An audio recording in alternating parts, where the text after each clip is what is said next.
Hello viewers and welcome to a new episode of Mechanic Brewery, where I review the various homebrew mechs created by the Lancer fandom, Field Guide to Mfecane Special. In today's episode, Cetshwayo, from Mfecane, by NHP Shaka.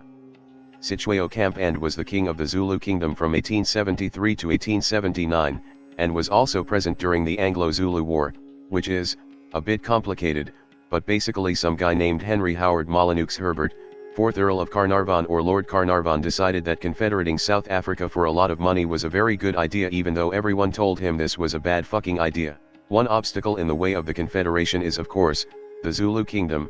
Henry Bartle Frere, High Commissioner for Southern Africa of the time, whatever the heck that means, wanted to shatter the Zulu by kicking Cetshwayo out, first by throwing out accusations on incidents the Zulu was totally involved in, then sent out an ultimatum to Cetshwayo to disarm his army. When that didn't work, both time, Cetshwayo kept calm and denied Henry, hoping to stop an upcoming war from happening, or at least, limit its scope if it ever occurred, which it did, because even though British government was tired of war at the time, Henry decided that he can make a little profit with a little war, and the news of the war won't be reaching British for months because the internet doesn't exist back then. The first invasion of the Anglo-Zulu War then failed miserably, for the British, but despite the victory, Cetshwayo knew that a bigger force will soon be coming, so he tried to negotiate for a peace treaty, but Frederick Augustus Thesiger, 2nd Baron Chelmsford, or Lord Chelmsford, the commander of the British force that failed so miserably against the Zulu kingdom, refused to accept it because his reputation was in ruins from taking a fat L and he wanted to get it back. That's it, that's the whole fucking reason for the second invasion, which was when the Zulu kingdom lost. After the war, Cetshwayo was exiled to London and the Zulu army was dispersed, and as predicted by basically everyone, the Confederation of South Africa failed. War happened everywhere within it, and its effect could be felt to this day. Thanks Carnarvon, you flaccid wanker. Named after the king, Cetshwayo the Frame decided that peace only begins when anything that managed to live past its barrage surrendered. Looking at its stats, Cetshwayo is a tiny fragile frame with high evasion and high speed, and it's also rather good at hacking at long range, with a rather massive heat cap. As for its traits, it has two of them. First, law of position. For once per round Cetshwayo can just move before or after it attacks with its launcher. Second, rule of dominance. When Cetshwayo overcharges, its next ranged or melee attack deals bonus damage equal to the heat it gained from overcharging, which can be very devastating. This means two things: 1, Cetshwayo really loves launcher weapons and moving, and 2, Cetshwayo is possibly one of the only frame that benefits from overcharge loop more without heat fall, because that's a lot of damage, almost like a free Lucifer. As for its weapon mounts, it has two, both flex. Onto its core power, Cetshwayo can activate Lesson of a Future to reach into the meta vault. Basically, for the rest of the scene, when an ally get attacked within your sensor range, you can hack the attacker as a reaction with Unkolo's Liturgy, Immolate Reaction, which on hit, deal your current heat as irreducible damage to them, and you also get to clear 3 heat, and can do this once per round. So, like I said, Cetshwayo actually wants to get cooked even more than Tokugawa, so it can boil and melt everything else with missiles, or otherwise, it can easily bring a world of pain to the enemy. For the rest of its license, you get adhesive chaff missiles and bend the knee in the first section. Adhesive chaff missiles is an auxiliary launcher weapon capable of arcing over a rather long range with 1 kinetic, 1 heat, and 1 burn damage.